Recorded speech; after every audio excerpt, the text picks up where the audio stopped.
we have the opportunity, though, to really up-level spiritually, too, as a collective and individually. And I think the biggest lesson throughout all of this is loving ourselves and forgiving ourselves, so we can then extend that outward into the world and create a society more reflective of oneness. Hello, my beautiful people. We are gathered once again for the ceremony of Unbroken Chain. This is episode 65, and I'm Maura James. So this week, I called up my friend Juliana McCarthy because I said to myself, I need some context, and I need a wise woman to put what we're going through right now into that context. And Juliana was the first person who came to mind, truly. She is many things, one of them being an astrologer. And I always get such beautiful perspective when I talk to her or read her writing. As I've grown into embracing the magic possibilities of the paradigms with which we can understand our experiences in the world around us, practical magic and divinations, tarot or the I Ching, I've really come to open myself to astrology as a way of talking about energy. And using these technologies, we can have a relationship with our own minds, which usually we think of as synonymous with who we are. But I think that astrology has powerful archetypes to offer us to model ourselves after, to see those archetypes within us, and the opportunity always to dance through many roles in this world, and to become aware of what energies inside us we want to turn the volume up on, and which we need to work on bringing down right now for our own sanity and for the benefit of the collective, in a way where we can actually channel and direct that energy and be more intentional about the direction of our life. I feel how important that is right now as all of these models around us are starting to disintegrate, because part of our magic as humans is to manifest ideas from the idea realm into this one, into the 3D realm. Our vessels are the tool for that real magic. And fear is really contagious. I mean, all ideas are contagious, but I think as much as we're realizing that a lot of us have a lot of practical work to do in the 3D realm of like paying rent and figuring out how everybody gets food, very real survival issues. At the same time, I think we also are absolutely responsible for deciding how much fear we're going to let in. Are we going to overdose on fear messages from, reading the news all the time? Or are we going to take the laser beam of our consciousness and awareness and put it toward compassion and presence and courage? And something I've been playing with a lot recently that I just wanted to offer to all of you is the idea of using ritual as a container for channeling those energies. And if this is something new or even a little bit uncomfortable, I totally understand, because I have spent many years of my life disconnected from the idea of ancestors or spirits or guides that might be walking this path with me. So if that does describe you, I want to invite you to suspend your disbelief for a moment and to speak into being the kinds of guides and friends that you would like to be accompanying you through this incarnation of life. So find a sacred space in your house, and a sacred space could be literally a bookshelf where you place an important item and light a candle. It could be a chair, it could be a special cushion, but claim a physical space. And I like to start by saying some thank yous, by acknowledging good shit that's happening in my life, and to acknowledge that stuff as prayers from the past come true. The ways that my current life is living out requests from past versions of myself. And then call in those ancestors and teachers and ask them for help. ask them for courage. Ask them for whatever you need right now, and maybe even ask them for the belief and trust that you are heard and that your messages are received. But speak into being the relationship that you would like to have with them. A friend who taught me to pray a couple years ago said, the beings to whom you're praying really want to hear you voice your desires. There's something so powerful about saying what you want and speaking that into this world. So I encourage you to take the time to really do that and to hear even what it is that you need and want. And I encourage you to just sit and listen and allow whatever happens for 5 or 10 minutes to just move through you. And you can modify that. You can change that however you would like, of course, and build on it. But I've found that to be a really beautiful starting point for a relationship with magic to grow. And I just wanted to say, if any of you would like to connect with me, I'm offering phone sessions for people that would like to dig a little deeper one-on-one. I'm not a doctor. I'm not a healer. I don't diagnose or pathologize, but I have walked through some darkness, and I have felt really lost at times, and in that journey have learned some ways to find myself wherever I am, whatever the terrain is. And if that can be of use to you or be of comfort, if you just would like someone to listen and hold kind, non-judgmental space, I'd be honored to walk with you back to some of those lost continents within, where you remember your infinite wisdom and capacity for wholeness. So that option is available if it's of interest. All right, here is the main attraction. Juliana McCarthy, astrologer, healer, writer.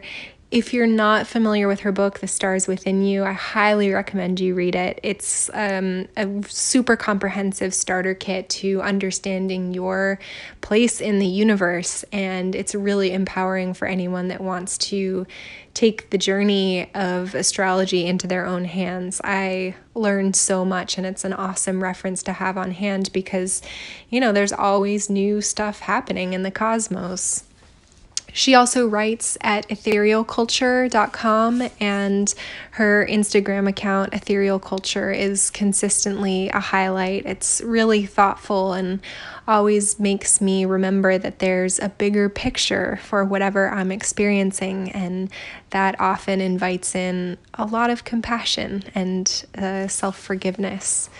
She's funny and vulnerable, which is my favorite kind of person. And as many of you remember, she was here at the very beginning of Unbroken Chain, episode 2. She welcomed a humble little podcast host into her beautiful universe, and she's been on many a platform since then. And if you dig her signal as much as I do, you can find plenty of her offerings all across the internet. I'm going to let her do the rest. Come on in. The future is here, and it actually looks really rad. Okay, cool. Yeah. Can you help us understand what the fuck is going on right now? Well, I can tell you what the planets have to say, and hopefully that'll help. Yeah, let's start there. Okay, well, it's interesting because astrologers have been predicting this year as being a huge paradigm shifting year since the 70s. Well, and astrologically, 2020 is like the beginning of a whole new age in humanity. And I think we talked about this in the last time I came to talk to you in your podcast, how 2020 is meant to be this huge paradigm shifting year. Mm. And of course, we didn't know specifically what would happen, but we did know that this was meant to be the end of the old ways, the end of the patriarchy, the end of this like kind of era of capitalism gone awry, the end of the industrial age, the end of the age of waiting for a savior, or which has been the Piscean age or the Christian age. If you think of Pisces, it's symbolized by the fish, and so is Christianity. And that started roughly 2,000 years ago at the birth of Christ. And that has to do with where the vernal equinox is pointing. So we are now going into the Aquarian age.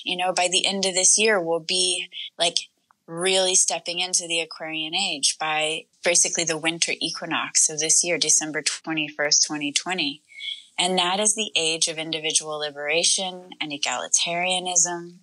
It's the age where we get to create enlightened society, the pinnacle of human potential, right? So how in the world were we going to begin that in the midst of what we've been in? And I keep saying, like, we can either, before all this, hit the fan, I was like, we can either do this the easy way or the hard way, like we could have chosen something else. Like the humans could have chosen to care more about the earth, to care more about each other, to care more about every being on earth, and to live that way, to structure our society that way, and to vote in certain ways, create communities in certain ways, and reprioritize and go against the grain, and make different choices regardless of our external circumstances or our external culture in our society. But we kind of didn't. And so, I remember as a kid, I used to watch Oprah, and she used to say, well, if you don't pay attention to the pebble, it becomes a rock. If you don't pay attention to the rock, it becomes a boulder. And if we don't pay, I don't know if she said this, but if you don't pay attention to the boulder, it becomes a freaking mountain coming hurling at you like a comet. And that's what I feel like these times are. It's like we didn't pay attention, So January 2020, we began the year with a Saturn-Pluto conjunction in Capricorn, which is a big explosion. It's a big shift. And then the ripple effects start moving outward. And then we had Mercury retrograde in Pisces. Pisces, it was conjunct Neptune, I believe. Neptune rules Pisces. Neptune and Pisces are the spreading of disease, And then we had this Virgo full moon, and I was looking ahead to that Virgo full moon, and I was like, oh, this is not going to be good. There's going to be a big spread of this disease coming in as soon as we heard the beginning news of the coronavirus. And sure enough, that day on the Virgo full moon, the sun was conjunct Neptune in Pisces. And that was the day that it really started spreading. And that was also the day Uranus was conjunct Venus, and the stock markets, started to collapse. And Venus is money, and Uranus is erraticism, shock, and change. Meanwhile, Uranus is in Taurus, which is also money, environmentalism, and food and farming. And Uranus will be there a total of 7 years. And so Uranus is the revolution, the shock, the change, so we are in this period of great revolution and shock and change around all Taurian issues of the earth and food and farming and the feminine and environmentalism and money. It's a time of reallocating resources, rethinking how we relate to the earth's resources, how we relate to money, thinking about the distribution of money and how do we make it more egalitarian, which is also Uranus, which rules Aquarius, So these themes are now just incredibly loud. All the themes that I've been teaching about, other astrologers have been teaching about for years now, they've all just been magnified by this coronavirus pandemic. And so it's obviously incredibly challenging, and we have hard times ahead of us, especially with so many people getting ill and even dying, and with so many people losing their jobs, and with the economy, being as erratic as it is, it's not looking good for at least the short term. But now, instead of waiting for a savior, what do we have to do? we have to come together. We have to support each other. We have to figure out ways of surviving better, where we're less dependent on these unnecessary resources. We're less dependent on importing our chocolate from Switzerland, or, we're less dependent on things that aren't local, basically.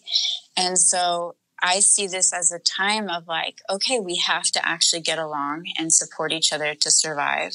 We have to get creative and resourceful. We have to invent our own paths forward right now. We have to create stronger knit communities right now. And Saturn just moved into Aquarius last week. And so this is about we are building the future now. We have to build a whole new paradigm out of the rubble of this now collapsed old one. And it's about isolation. Saturn and Aquarius are both about isolation. So here we are in this profound period of isolation that's leading to mass reflection, And I kept getting this message for years now that's okay, don't focus on people who aren't ready for change. Just focus on building the peaceful queendom, and focus on giving people back their karma. So rather than people of color or the feminine kind of processing other people's karma who aren't ready to face it, and taking that on, it's just give it back, and let other people, the privileged, whoever they are. And of course, we're privileged if we're white or if we have money, or whoever's privileged just has to face their karma right now. And then once they do, they can come along and join in the peaceful queendom. So what better opportunity do we have to face our karma than sitting in reflection with no distractions, Some of us with no work, not being able to even leave the house, having to become more mindful in how we eat and how we cook and how we even, look at ourselves in the mirror. It's we just have more space and more time. It's a forced solitary retreat, And in my Buddhist path, there wasn't a quicker path to my own understanding and awakening and heart opening than solitary retreat. So now we're all in it. Yeah. That's interesting because I've really been grieving for this culture for so many reasons, but also because it seems like what you're saying, we've chosen to grow through pain. We've chosen the path of resistance and having things torn from us to be the path of our growth. And I guess maybe what I'm hearing you say is that is the form that facing our karma is taking right now, and that the pain that we're experiencing is important. Yeah, I mean, in a way, I would say that that is Saturn. That's how Saturn teaches, is his lessons. And Saturn conjunct Pluto. Pluto is explosions. It's facing our shadows. It's going to the depths and being reborn like the phoenix rising from the ashes. Saturn is the lord of karma. Saturn locks you in the basement and makes you write the sentence over and over again until you've learned your freaking lesson. And then 2.5 years later lets you out, And so Saturn joined with Pluto, it's a massive karmic explosion. And it's also the locking you in the basement to face your freaking shadows, And so it is painful, but that's a big spiritual lesson, I think, is learning that there is no difference between pleasure and pain, learning to relate to all phenomena as neutral, and to keep our hearts open no matter what. And when you really get out there, when you really get into the truth of it, death isn't the end. We came here to help create enlightened society so we can all transcend together as a society, right? And in a way, this whole thing is an illusion, not to spiritually bypass, because we cannot do that right now. But it's also helpful if we're feeling too stuck in the heaviness of these lessons or the shadow work or this karmic work, to kind of just remember that, this is all kind of a beautiful illusion that's only meant to help us open our hearts, that's only meant to help us find heaven on earth and transcendence. And we don't do that, by having more things, we do that by surrendering. And we do that by becoming love, you know, and it's like these circumstances in a way like magnify and highlight our interconnection like nothing else I've experienced in my lifetime, you know? Yes. Yeah. Yeah, I was saying to you earlier before we started recording that I feel this urgency and this eagerness in myself to get on to the point of like building the queendom and being like, okay, the revolution is afoot, like let's do it. But then feeling kind of scolded energetically by these forces that are like, no, you actually need to be with what's happening and you need to grieve, and the suffering has just started. Yeah, I'd be interested to hear what you feel about that, and like how long this period of heaviness or writing our lessons will last. Yeah. well, I think we might have phases, like it might lighten up a little this summer, and then we'll go back into it in the fall. It may not even just be coronavirus, but we'll see. But I do see us by December of this year and then February of 2021 really kind of then stepping into the new paradigm. Okay. So it's like, okay, now it's time to build. Now it's time to leave our homes. Now it's time to kind of be free, you know, and to create the revolution and not just think about it and see what we've done wrong, you know. It's funny because Saturn in Aquarius is on my moon exactly right now. And so that's been my path right now with relationships. It's been like, I've never been more single in my entire life. It is like, there's a longing to be with somebody. And there's this kind of feeling at times of like being tortured or like, you know, just being so profoundly isolated. But then I'm like, you know what? When my time is right, I'm going to be so freaking ready. You know? Like no stone, no pebble, no like fleck of dirt will be left unturned by the end of this. And I think that's how we are as a collective right now. We really have a chance for reflection and for like recalibrating our priorities. Yeah. You know? Yeah. That's interesting. So could you speak a little about like the difference between aloneness and like loneliness, and especially as somebody that's not in a relationship and who has also been in Buddhist retreat before? Yeah. What is the offering in aloneness? Yeah, well, you know what's cool? It's like I you know, of course, I experienced both loneliness and aloneness, and what I noticed going into solitary retreat is that you get to really like marinate in aloneness, and because you don't have a cell phone. In the particular circumstances that I would enter, there's no cell phone. I was choosing to be alone. There was no opportunity or chance to talk to anyone or see anyone. I could really like marinate in that aloneness without the loneliness, you know? And I think we have that collectively right now where it's like, you don't have a choice. You can't leave your house, you know, like you can't go to a party. And so there's an opportunity to really be like, I don't have to feel a lack in my being alone right now. Like there's something wrong with me because we're all in this, you know, we're all having to be alone right now and we don't have a choice.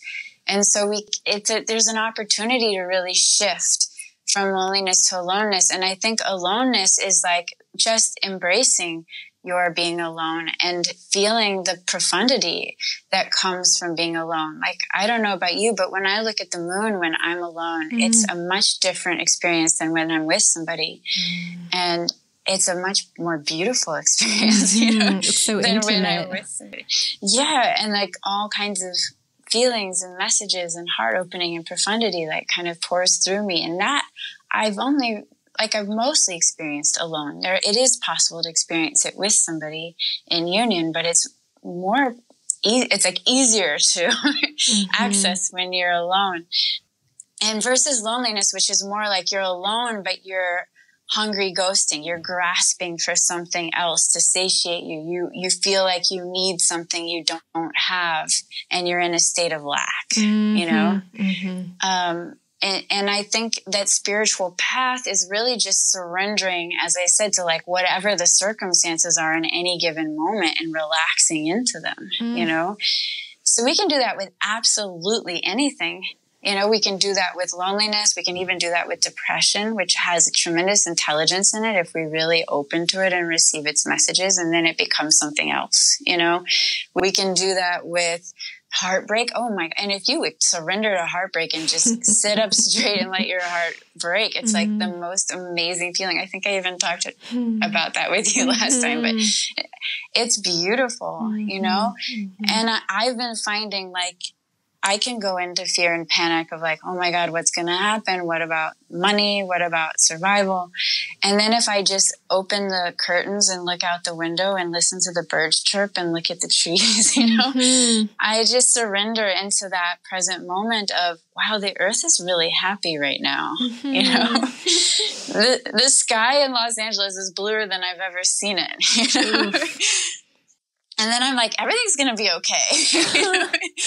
I think even if I lose everything, everything's going to be fine. Yeah. That's interesting because you touched on something at the beginning there, which is about being in isolation without a phone. And oh my gosh, that has been spanking me so hard lately. I had the opportunity to have a mushroom ceremony with my partner this last weekend, and it kicked my butt really hardcore. And one of the huge messages that came through was just like, you are letting your phone, your relationship with your phone, like steal your soul. It's robbing you of being here and feeling things. And I did so much crying that was coming from that heartbreak space, but it was so nourishing because I was like, I can actually feel it. Like things are moving through me and I'm actually experiencing them. And it was like, whatever I think I'm doing when I have a moment and I reach for my phone and look at it, like I'm just turning all of that off, and it's such poison. So I've been trying to listen in for those moments now where I have the knee-jerk reaction to reach for my phone, to just be like, hey, you're actually standing in front of this window looking at this beautiful tree right now. Why don't you just look at the tree? Why do you need to look at your phone? And I feel like I'm getting my soul back in these little bits and pieces. Oh, I love that. I love that. Yeah, we should all do that. We should have like a global day of like turning our phones off and see what happens. It's hard. It's an addiction. It really is. Yeah. Very deep patterns. Yeah, I know. It's funny. I could definitely use more breaks from my phone. Yeah. So much of my work is on my phone, and that becomes like a unhelpful excuse, you know, like to always have my phone on. But well, it's interesting because all these virtual industries I feel like are popping up now, which are really beautiful. A lot of them, like I did a virtual breathwork session the other day that was awesome. And it was so cool to feel connected with people. But I have a personal wariness around thinking that connecting that way will be a replacement or a way forward. It's like, no, we still need community in the flesh very much. Totally. Yeah. Definitely. Well, it's funny. It's interesting because, well, there's so much to say astrologically right now. Holy moly. But right now we actually have a Jupiter-Pluto conjunction that starts today, the day that we're talking, and goes until April 4th. And so this is like this profound opportunity for, well, the shadows to get magnified, you know, so death and suffering and all of that and power struggles, but also this profound opportunity for like deep spiritual transformation. So if ever there were a week to turn off your phone and just be with the trees and the sky and yourself, you know, it's like now is the time, because there is just a profound up-leveling that's possible right now, a profound like shedding of the snakeskin or rising from the ashes, looking your demons in the eyes so you can liberate from them. But the other thing I was thinking of, there are two other things. One is that with Saturn and Aquarius, this is going to be the time. We are going into the Aquarian age where we're going to be like in much closer knit communities. And with the North Node moving into Gemini in May for a year and a half, it's more about localized communities. Like we are getting way more localized. And in addition to learning how to listen to one another and getting better at being curious and, actually having dialogue instead of the Sagittarian tendency to just preach at each other, Like, this is what I believe. This is what I believe. And we're not actually hearing each other, Yeah. And that's South Node Sag. So we're ready to really purify weird dogmatic beliefs and our like tendency to be rigid in our thinking. And we're ready to start listening. That strikes me as a very feminine power quality. Yeah, good point. But I think even the women have gotten pretty like preachy these days. It's true. It's like we're all in it right now, just like this, no, this. I hope what you're describing means the end of corporations. Is that a little bit where you think we're headed? I mean, I hope so. It feels like by necessity, we're going to have to be more local because right now traveling isn't as easy, like importing things isn't as easy. We're having to like make more ourselves, and it's like, I've been saying this, I think millennials all feel this way, but I've been collecting friends who would be useful in the apocalypse for like 15 years. And so it's like, oh, you make candles, Yes. And it's like, oh, you make furniture or you grow food, you cook, I even went to culinary school because I was like, this will be my contribution to the apocalypse. No way. Yeah. I was 30. Yeah. And so I think we're all going to start becoming way more resourceful and barter more, and, Uranus and Taurus is also like Bitcoin. So like even using currencies that aren't connected to any government, but we're going to get a lot more liberated and more local.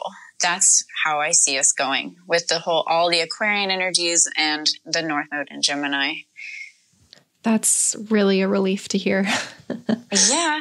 And objective truth is going to become more of a pressing issue, which is going to be a relief. And same with like kind of intellectual innovations and thinking and education is really changing, by the way, too.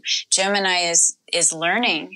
Gemini is education. Gemini is politics. It's the news. It's media. It's all of that. So that's going to be like a huge point to focus on in terms of our collective evolutionary potential, because that's what the North Node represents.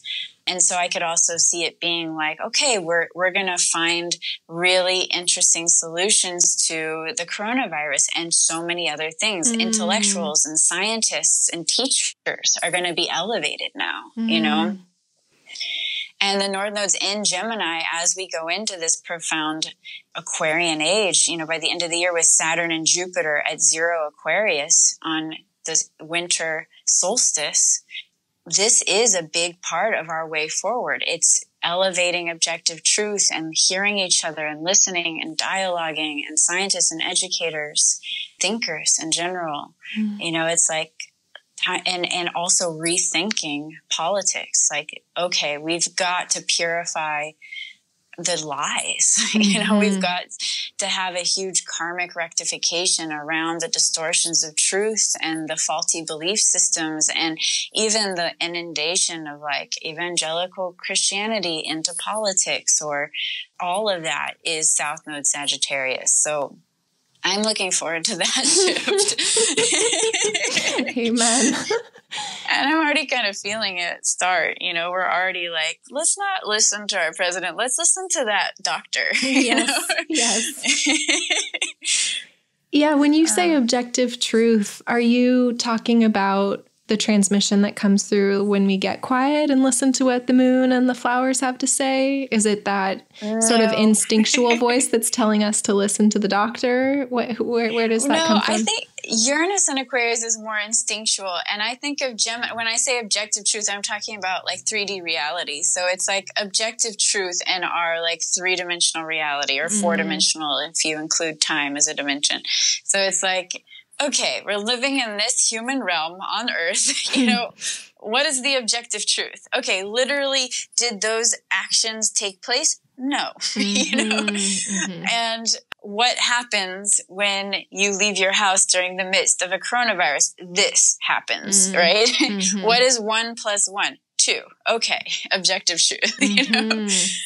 So that's what I mean. It's more like scientific method truth, you know? The end of gaslighting. Yes. I like that a lot. Yeah. Purifying gaslighting. Yeah. Hallelujah.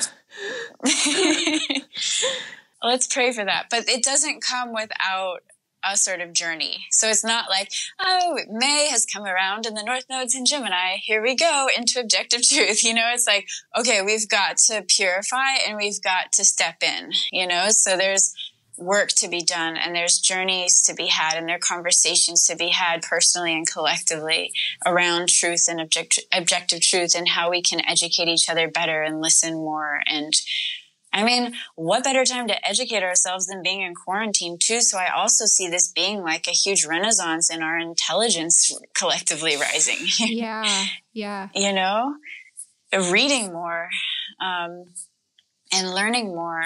And we could use that. We have time. Yeah. Yeah. Well, that's what capitalism does. It just tells you that there's no time to grow, what kind of bullshit is that? It keeps us oppressed. And I think that we're definitely, like Uranus and Taurus and the North Node in Gemini, we're also rethinking our priorities, as I've said, and money. And I see universal basic income becoming a thing sooner rather than later. And I also see us going into a whole technological revolution and going into like exponential times in terms of our innovations, and more jobs will be automated. So aside from coronavirus just wiping out like a third of the population's jobs, you know, technology is going to do the same thing increasingly. And so even without the coronavirus, we need universal basic income. And I think we're now just fast forwarding into the future. I have said for years that when Saturn moves into Aquarius this first round before it retrogrades out of it in July and then comes back in December, I was like, this first few months of Saturn in Aquarius is going to be a glimpse into our future. And if you think about it, that's powerful given this current circumstances. That means what? We're going to be more localized. We're going to be helping each other more. We're going to be more compassionate. There's going to be less pollution. We're going to have universal basic income. You know, we're going to have more time on our hands to learn. We're going to be more mindful and connected to what we eat and cooking at home and being more present with our families. So if you think about it that way, it's like, it's not a bad glimpse, you know? Yeah, it sounds like it frees us up to like make things, to step into the invitation, and that I think all humans have as incarnates, to be artists of their lives. Yes. And let things come out of them that can't come through any other vessel. Like, that's so exciting. I just got chills. But yeah, I think totally art, music, and Venus will be retrograding through Gemini this summer. And Venus is creativity and also the feminine and relationships, and Gemini is thought and communication.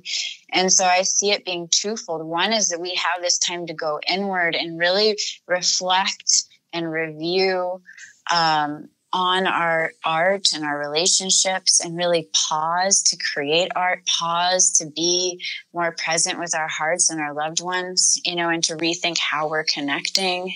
And then when it goes direct, it's going to be like, wow, all this art is coming out now. You know, the way we're relating to love is totally different. What we're prioritizing in our partners is different. And also think about it like people who are just on dating apps and wanting to have sex with all these different people, they can't do that right now. You know? Hopefully they're not doing that right now. And it's sort of like, wow, I really do need a partner to survive, you know? And so there could also be a renaissance of monogamy, or at least like people wanting a partnership more so than they have been in recent times with dating apps and stuff. Man, I've been feeling that in my relationship too, just the humility of like, you know that song, Love the One You're With? Yeah. Just being like, you privileged person, like, look at what you have. Pray to deepen the gifts that are already before you. Like, how can you be the fullest person that you can be and help this other person be the fullest person they can be in this situation. Because times of scarcity and like profound confusion, they make all of that so clear. It's like the work is always in front of us. It already always exists in our current relationships. So true. And we've been living in, you're right, totally privileged times where it's like, next, maybe someone better will come around or whatever. And it's like, no, to survive in other times in humanity, we had to really choose someone and settle down with them and take care of each other and help each other. And now we're moving into times like that now. Even financially, we would be greatly benefited by having partners right now. And so I think, it'll be interesting. It'll be a whole coronavirus marriage and baby boom potentially. And also it's probably a divorce boom and a breakup boom at the end of this, because it's also challenging to just have to be present with your relationship. Yeah, I definitely am not saying that people in bad situations should just stick them out because it's scary either. It's like obviously a time to investigate that if that is what's happening. Yeah, but either way, we kind of have to be with reality more, for better or for worse. And I know it's like so many people are in horrible situations that they can't escape, and that's like a huge tragedy. But hopefully we can reconceive society more so that we don't have such isolated family units, and there's less potential for abuse and misery that becomes abuse, and people not having their basic needs met and not being able to provide. And the whole gamut is hopefully going to sort of start to shift. But that's also something I see is like, if we continue the model of isolated family units, which didn't make sense before, well, they certainly don't make sense now. I think after this, the loneliness or the distance from each other is going to make us want to be together more, or understand the importance of community more. I hope a lot of self-compassion comes with that too, for people that have been taking on the burden of trying to be parent and educator and disciplinarian and everything to their kids and just feeling totally broken by it. I hope some of this brings to light that the ways that we shame ourselves and criticize ourselves is like, it's not normal. We're being asked to do something that is very difficult to do or we're not built to do. Totally.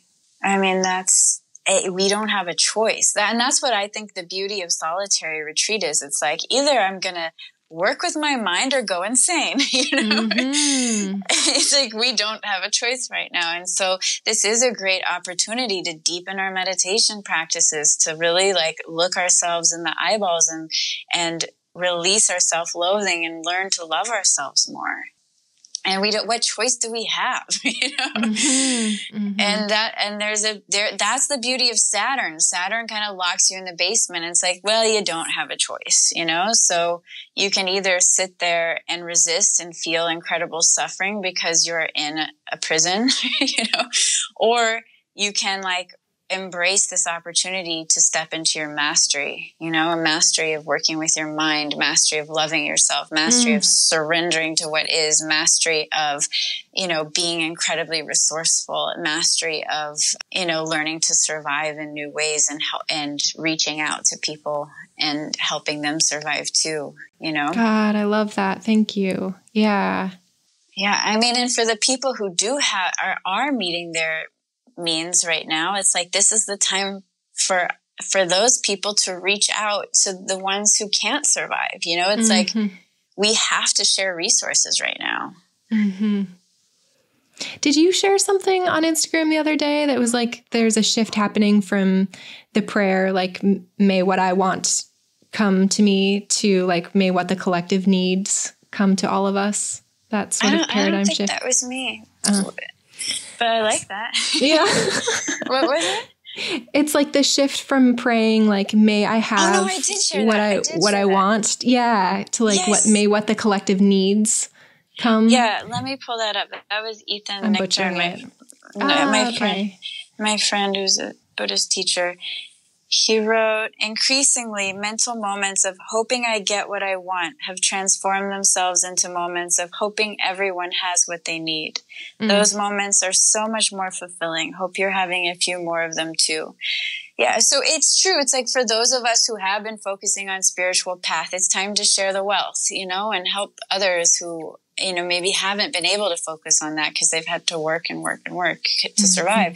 And for those of us who are lucky enough to have jobs where we're still earning income, it's like, okay, how can we get more creative and sharing, we're all in this together. That is the ultimate lesson. And Neptune is a major player and will continue to be for the rest of the year. For 6 months, Neptune's going to be squaring the lunar nodes, which means that is a key point in our evolutionary potential and our purifying the past and our stepping into the future.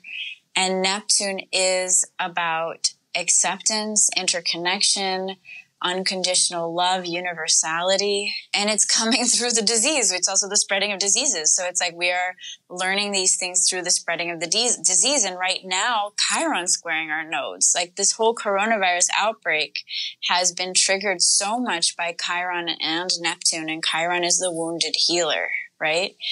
It's this huge wave of healing that's getting going. It's this huge wave of having to face our vulnerability in order to heal. And how more vulnerable could we feel than facing a pandemic? Will you share a little bit more about Chiron? That archetype really captured my imagination recently, but I don't actually know where it originates from. Yeah.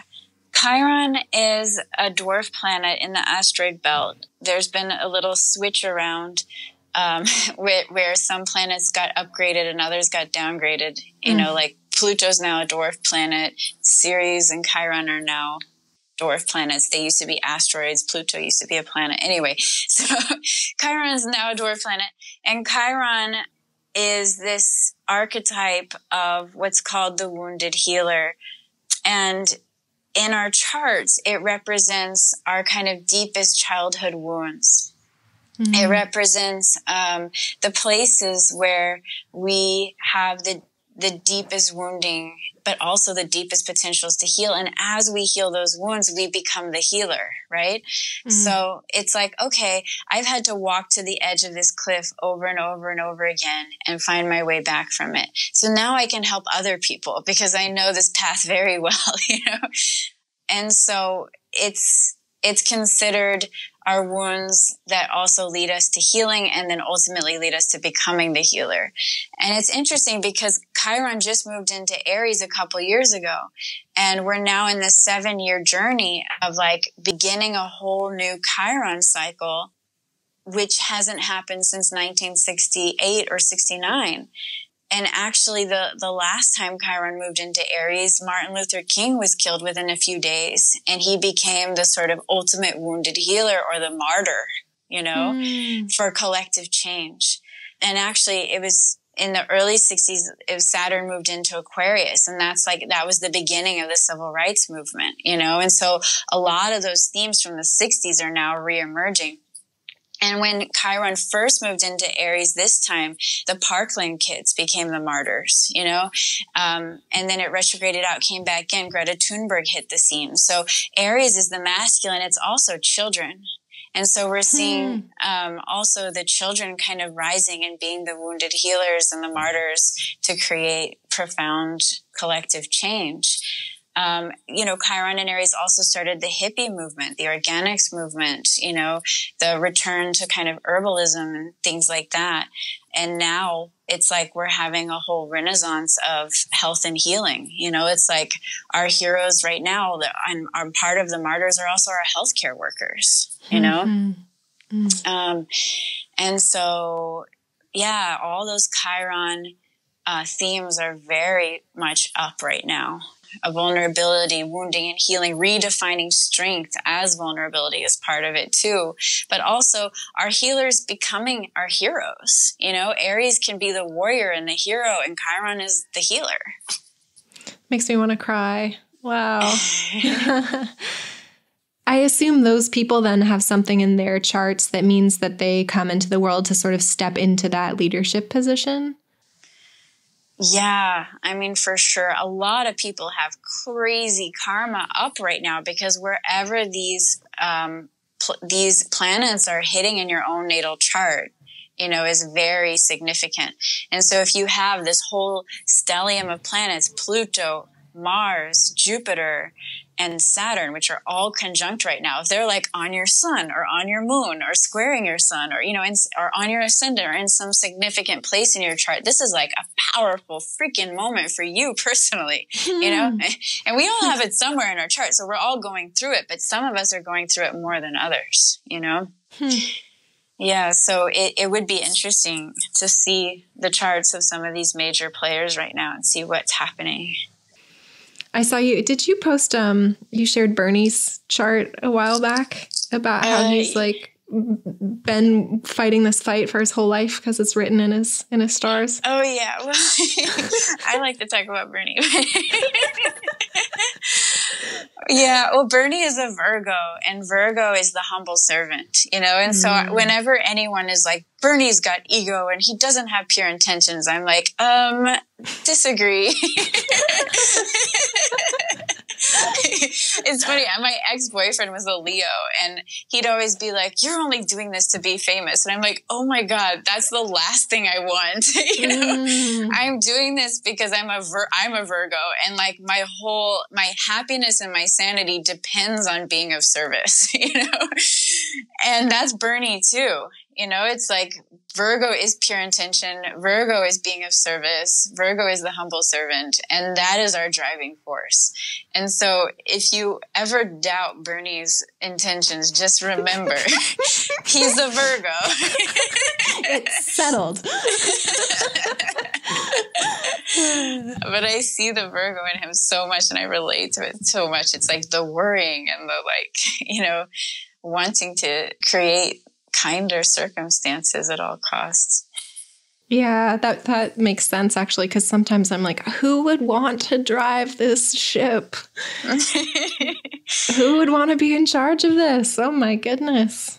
I know. And it's interesting because Virgo is also health, it rules health and healing. And Bernie's mother, his own mother, died unnecessarily, I believe. Because they couldn't afford healthcare when he was a kid. If I may have the facts wrong, but that's what I recall.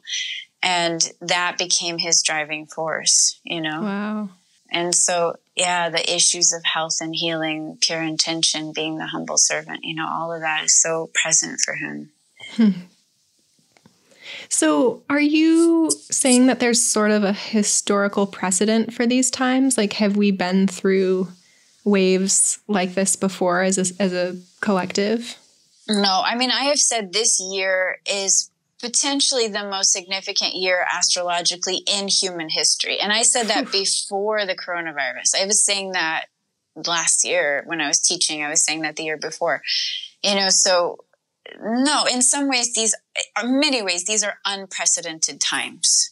And we really have to get really okay with surrendering the way things were. We have to be okay with letting go of the way things were. We can't go back. We can't go back. Okay. So there's no opportunity to go back. So even if you think there is, you're wrong. It's not going to happen. So in many ways, these are completely unprecedented times. But there are echoes of the past. Okay. So there are echoes of the 60s cultural revolution. There are echoes of the civil rights movement. There are echoes of, the hippies movement. There are echoes of even the movement toward living in communes.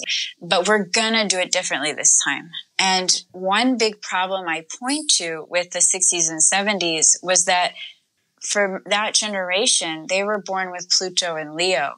And so even though there were a lot of important revolutionary seeds planted, a lot of that generation got sucked into the shadow of Leo, which is kind of power and fame and wealth and vanity even.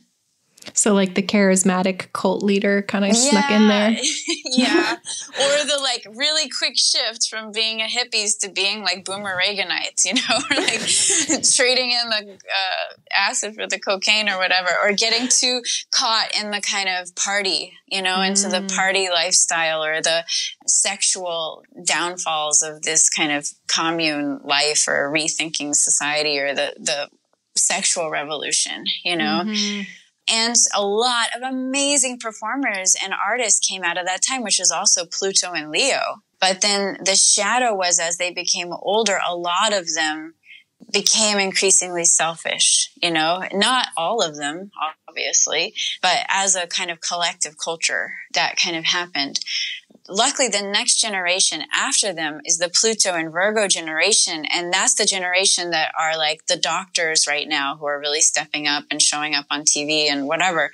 And so there's more of this feeling of the humble servant, you know, in that generation, which is kind of, they're in another kind of prime right now, like later in their life, they're the sort of teachers right now. And then, of course, the millennials are the Pluto and Scorpio generation. So it's like, let's just destroy everything and confront it and rebirth it, which is happening, you know. And then after that, the Gen Z or the Pluto and Sag generation, which is like, what do y'all believe in? You know, adults, like, what in the world are you guys believing in? This is crazy. So they're here to destroy and rebirth religion and our weird culty belief systems, and they're here to destroy our lies. Wow. Yeah. So, but my point was, you know, like we are going into these sort of 60s cultural revolutionary times, but the generations at the helms are different. You know, so there's a bigger chance to kind of steer the ship into the Aquarian age. And with Saturn and Jupiter conjoining in Aquarius in December, and then us, like all the outer planets moving into air signs over the next 5 years, I mean, we are coming out of the age of industrialism. We are coming out of the age of like destroying the earth and taking all these natural resources for our gain and to just pollute the earth more and to harm each other and our planet. And we are going into more of this period of like technological innovations and going into space and the sky and finding other ways of living. And so those are ways it's different, basically. Are there any sort of red flags or things that you see astrologically that mean that we have to stay really vigilant in certain areas to make sure we do it right this time? Definitely. Yes. Well, one shadow of Aquarius is, well, technology could go awry, you know? So there are obviously like problems with AI that could show up, you know. It can be cold and calculating. So it's like if we get too far into the scientific and lose heart, that could be a problem. And so we need to make sure that the heart is really present, that we're creating art, that we are showing up for morality, that we're showing up for spiritual connection and emotional connection in a way that's like offsetting that potential to kind of be disconnected from each other or to kind of be intellectual at the expense of heart, you know? So the stars don't necessarily tell our future. It's like they're presenting energetic possibilities almost, and it's up to us to choose the path. Exactly. I always say it's our potentials, and then the free will is up to us, you know? And when it comes to like predicting the future, it's like, this is where the energies are heading. These are our potentials, but we have free will, and knowing the ending would deprive us of our journey, right? So part of the path of individual liberation is not knowing the ending, so that we take ownership and responsibility and find our own direct connections to the divine and find our own solutions and answers for ourselves, you know, without looking to someone for the answers, without looking, you know, like reading the last chapter before we get through the book. I like that. Yeah. So it's like, part of this is not being like, okay, I'll be okay when, you know, it's like awakening is embracing what is right now. I've already had flashes of future nostalgia for this time, you know? It's like, okay, counting down the days till we're free. And it's like, actually, I'm going to be really sad when this time ends, because I feel our collective peace and our collective stillness and our collective reflection. And I feel, you know, the birds singing and the sky blue and the earth at peace, and all of us less frenetic, and all of us not distracting ourselves or running around like unnecessarily. I feel this like incredible collective presence. So how can we embrace that? You know, how can we set up our lives so that we are surviving and we can just embrace what is right now, you know? Yeah, I feel like time is doing really interesting things right now, because as much as there's one channel where things feel really accelerated and like the news from day to day can be so aggressive of like this many people are sick and it's spread here now, I also feel like in my personal world, like I'm discovering some kind of really intimate magic where my attention to detail is increasing, and just my ability to be aware is growing, and that makes time feel like it's standing still. Absolutely. That's retreatment mind, you know? Like every time I take pictures after retreat, they're like way more vivid, you know, because it's like just my perspective is more vivid. And I remember the first time I ever did a retreat, it was a month-long retreat, and I left, and suddenly, like, the turning of a leaf was fascinating. Little ants walking on their path were, like, so fascinating, you know? Yeah. Like, the duck, there were these geese, I think, that were, like, walking on this path. And I was just, like, I was excited. I was, like, cheering them on. I was so happy watching the geese. It was, like, the most amazing, heart-opening experience. And I remember calling my therapist, telling him that. I was like, I'm healed. The earth is beautiful. And he was like, you should know this feeling will pass, you know? And so I think we can relish in these feelings right now. Like our eyes are clear, our eyes are sparkling, and it will continue through this time of quarantine, you know? And we can just like celebrate that, you know?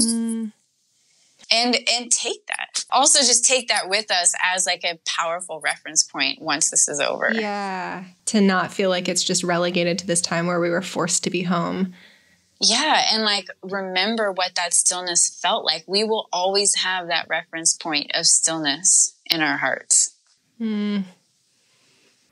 Yeah, I was just struck while you were talking about retreat. Will you describe Buddhist retreat a little bit? I've done like a 10-day Vipassana, but I've never been alone like that. I'm just curious what the day is like even. Oh, yeah. Well, you have to have discipline. You have to have a strong schedule so you don't lose your mind when you're alone, because it's quite easy to lose your mind otherwise. And so for me, it would be like, if it was the winter, then I would wake up and immediately build a fire to make the cabin warm. And I would do my morning meditation in front of the fire because I was cold, you know? But I would be staring at the fire, and I became so intimate with the fire by the end of retreat, you know? And I would actually, at the end of the day, I would start to dance and I would move like the fire because it was such a part of me by the end of retreat. And you're so present with it. So building the fire and sitting, and then making breakfast, and then sitting some more, you know, for a 3-hour session, and then making lunch and eating lunch. And then I'd go for a walk and spend a couple of hours walking, reading, and writing in my journal. I actually wrote the preface to my book in my solitary retreat.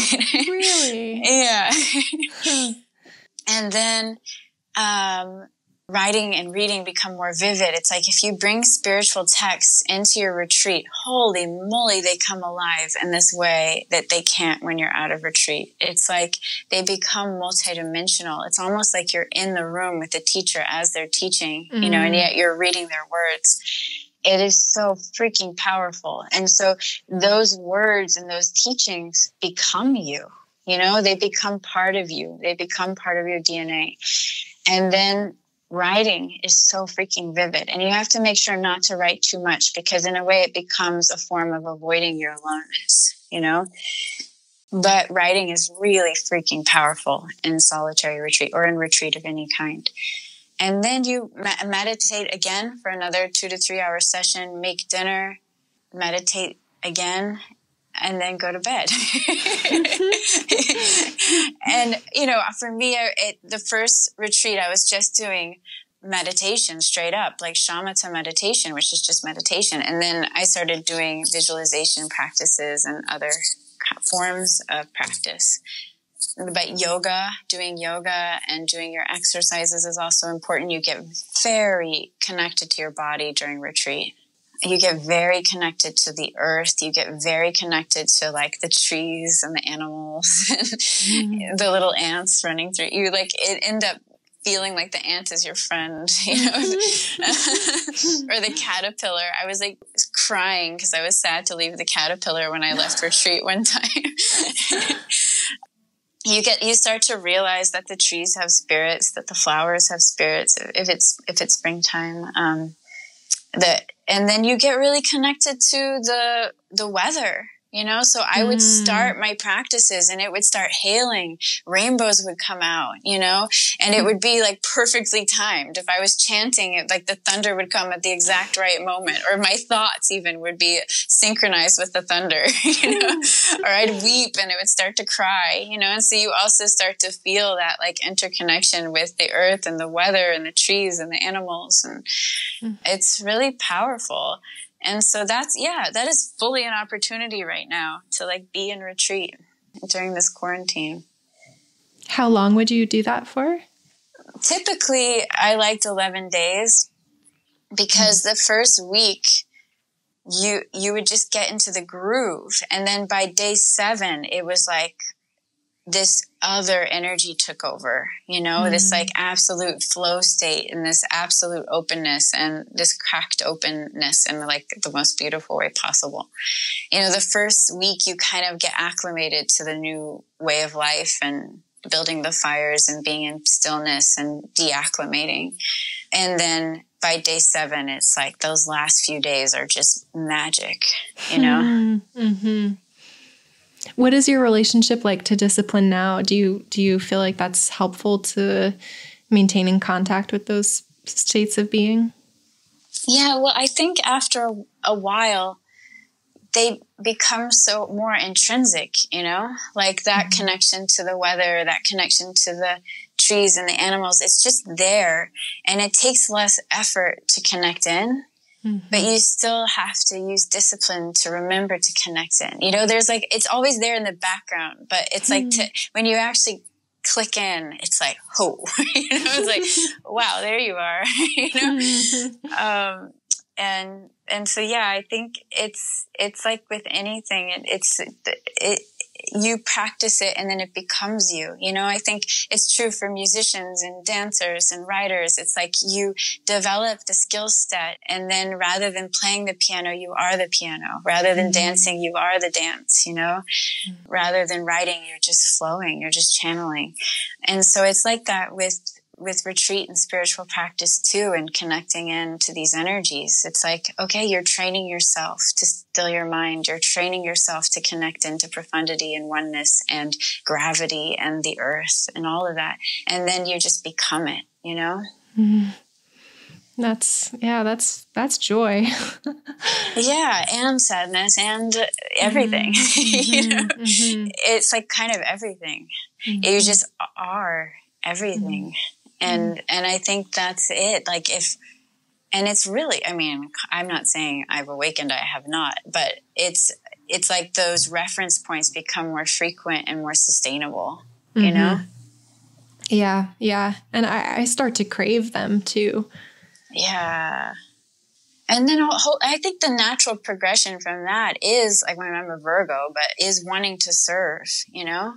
And then it's like, okay, someone asked me that at one of my last talks, like, okay, so then what? If you have kind of gone into these spiritual practices and you've reached some kind of mastery with them, then what? And it's like, well, then we create enlightened society, Then we start finding ways of contributing to creating enlightened society in whatever form.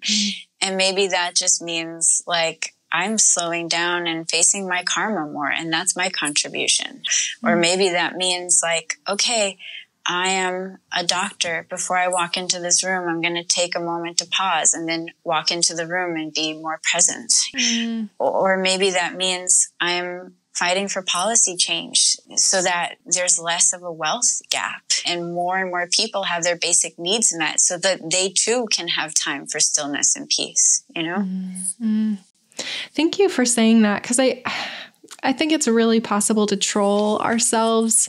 This thing of being like, well, a real good person is like Mother Teresa, you know, and all of us are just on some scale trying to, you know, be more or less there. Or like a real helper is a doctor or somebody that's giving food to everybody every day. And I mean, yes, I want to honor people that live lives of devout service and also just acknowledge that that's available to us in each moment and interaction, and that's actually worthwhile. That's what those people are doing too. Yeah, and it's possible in everything we do. You know, somebody asked one of my Buddhist teachers once, well, what do we do now? We've just done this profound retreat and had these sort of heart openings. Now what? And the answer was, go back and live your lives. You know? And that's it. You can bring this presence to absolutely anything you freaking do, you know? I used to be a Lyft driver, and the moments of like deep connection and profundity I had Lyft driving, I can't even describe. It was like the most meaningful work. Especially if I like had to drive someone to the airport and we had like a whole hour together. It was like, wow, I would have never connected to this person under normal circumstances. And we just had the most powerful conversation and connection. And that's like super meaningful, and it can even be life-changing. We just never know the karmic ripple effect of any one of our interactions throughout the day, you know? Yeah. It's funny. I've been doing that here in Birmingham until this virus started, and I would have people in the car. I mean, honestly, a lot of people want to look at their phones, but if people do want to connect, I try to put out the vibe that I'm available. And sometimes I have people say things that they're like, a guy the other day was telling me about childhood sexual abuse that he experienced. And it felt very, I mean, at once completely mundane and also very like sacred that we were in this little time capsule moving through space together talking about that. It was incredible. I love that. And I love that we live in a world now where we can be more honest, you know? And there's less stigma around just owning our suffering, owning our struggles. Well, because I hope that what's happening in part is that we realize that we're all so wounded and so traumatized from living in this culture. I don't know anybody that's escaped that. Oh my God, we're so traumatized. And thank God we have this reset right now where we can just kind of like sit with our trauma and process it for a minute, because I think that'll do us all a lot of good. I need it. Oh my God, I need it. That's why Saturn's on my moon. I need to process all my relationships like ever. That's what I'm doing right now. I have like relationship trauma. Yeah. Do you feel like you need courage for anything right now? I think like all of us, I need courage to like just trust that this is necessary and that whatever arises from this is perfect, whatever it is. I think that for me, my relationships are like my biggest sort of challenge. And so I go into that state of like, what if I never figure it out? You know? And then, or it's like, if we're in quarantine, what if we'd never come out of quarantine? What if this, what if that, you know? And so it's like, I think I need courage to just trust that this is it's my karma in a way to just be present with my relationship trauma right now. And whatever arises from this is perfect. That doesn't mean we don't fight for what is right. That doesn't mean we stay complacent. That doesn't mean we just accept anything that is. I'm not trying to say that in a spiritual bypassy way, but I think there's some balance between embracing and accepting what is and not accepting or embracing shitty behavior. You know? Yes. And so we can still kind of stand up for each other and hold each other accountable, you know, as we kind of go into that acceptance, if that makes sense. Yeah, that's beautifully said. But it's hard to put that into words. And I think that's been a challenge through this whole Trump era and the Me Too era to sort of, Buddhism is so much about acceptance, and in a way that has led to neurotic acceptance of abusive behavior. Mm-hmm. And so how do we put that into words, and how do we find the balance between the equanimity and the acceptance and the holding each other accountable and taking responsibility for our mistakes? Yeah, I feel that push-pull in myself around the idea of control a lot.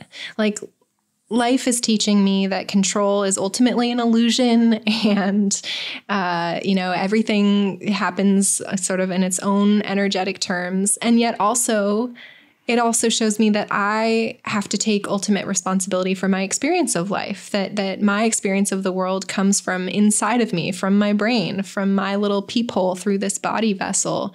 And so, yeah, there is this, I think, seesaw in me sometimes of being like, well, this is all my invention and my domain. And then also being like, surrender to the fact that you are part of the same flow that is everything.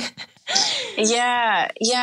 And maybe it's also like recognizing that we are on this like human planet right now, in this like dimension of humanness. And so on some levels it's an illusion, on another level it's a reality we have to treat with dignity and respect, Mm-hmm.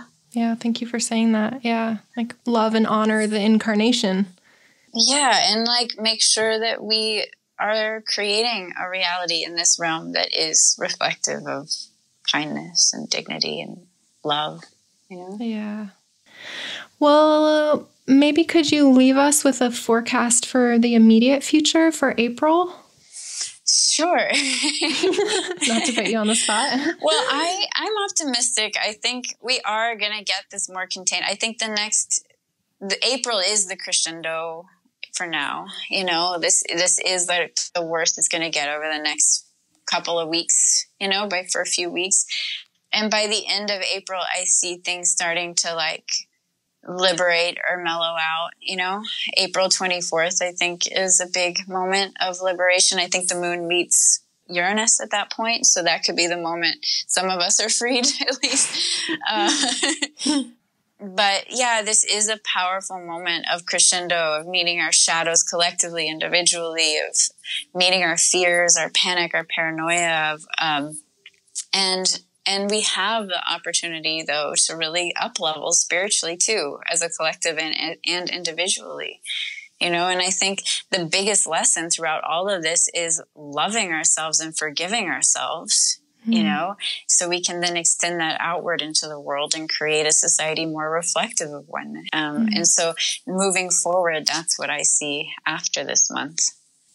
That makes me really excited. Thank you. Yeah. But also, I'm just, I do my best. I'm the weather woman. I'm reading the symbols. It is up to each of us. This is the path of individual liberation right now. So there's no easy way out. Like, I'm just going to hold my breath until this date, So it's like the more we are active participants in this time, the better.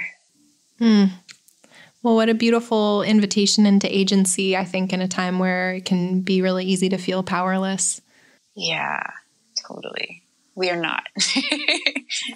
Okay, there's some things that we do have agency over, and there's some things we have to surrender to, and both of those paths are equally important. Mm-hmm. Well, I want to plug the Together Alone project that you just put together, because that's really sweet medicine for these times. Oh, yeah. Yeah, so I made a little video with the help of some friends where I invited some people I really love who I find to be wise in different ways to contribute. And we put that up. It's up on you can find it for free on my Patreon page, which is patreon.com/astrologer. But it's also on my Instagram page, which is Ethereal Culture. So you can find it that way. It's called Together Alone Wisdom for Uncertain Times. Thank you for making that available. And your book, of course, is out in the world and an incredibly empowering tool for people to learn more about themselves, really. Yeah, good time to become an astrologer. We have the time for it. Yeah, and I put up videos on my Patreon page too that are teaching about the astrology of these times, and I'm starting to do video classes that go with the book too. So if you're interested in any of that, check that out. Awesome. And I will continue writing my forecasts and stuff like that for my website, which is etherealculture.com, and my Instagram page, which is Ethereal Culture. So if you want to know about the month ahead or the full moons or the new moons and keep track of the forecast, then you can do it through there. Thank you so much, Juliana. I really, really appreciate your transparency and compassion. It just, it really helps me not feel alone out here in the world. And I know a lot of people feel that way about your signal. So thank you. Oh, thank you. And you too. Thank you for everything you do.